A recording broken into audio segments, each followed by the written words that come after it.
J'ai oublié l'histoire, habitait un espace de faible densité à vocation agricole.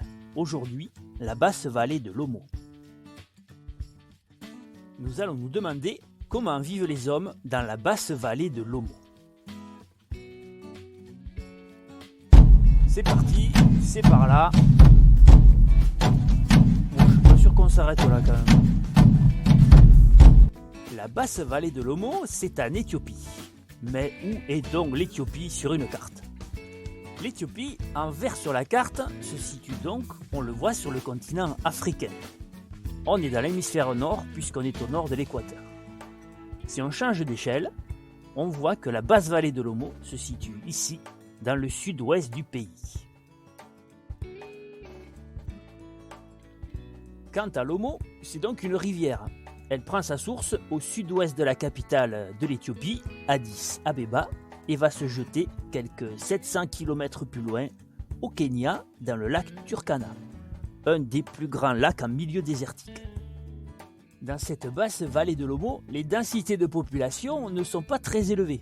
Si on regarde sur la légende, on a ici moins de 64 habitants au kilomètre carré, en blanc sur la carte. Dans cette basse vallée de l'Omo, coupée de tout, isolée du monde, vivent plusieurs tribus aux racines ancestrales. Par exemple, le peuple Mursi avec son plateau labial. Ou encore la tribu Amer et l'ocre rouge. Ces populations de la vallée de l'Omo pratiquent une agriculture vivrière, c'est-à-dire une agriculture destinée à nourrir les paysans qui la produisent. Ils font pousser du sorgho, des haricots, du blé, du mil, qui ici va être transformé en farine. Ils pratiquent également une agriculture de décrue grâce aux limons déposés par la rivière, ainsi qu'une agriculture pluviale itinérante, ici du maïs. Leur véritable richesse, c'est l'élevage, de buffles ou alors de vaches. Durant la saison sèche, c'est-à-dire de septembre à février, ils se rapprochent du fleuve pour permettre à tout ce bétail de s'abreuver. C'est pas du coca qu'ils boivent.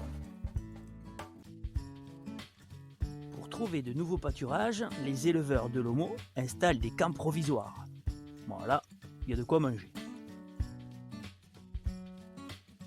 Pendant que les hommes s'occupent des bêtes, les femmes et les enfants restent au village. Ça en est terminé pour aujourd'hui, mais il y a un deuxième épisode. Alors, salut et à bientôt. Ça, je me suis fait un pote.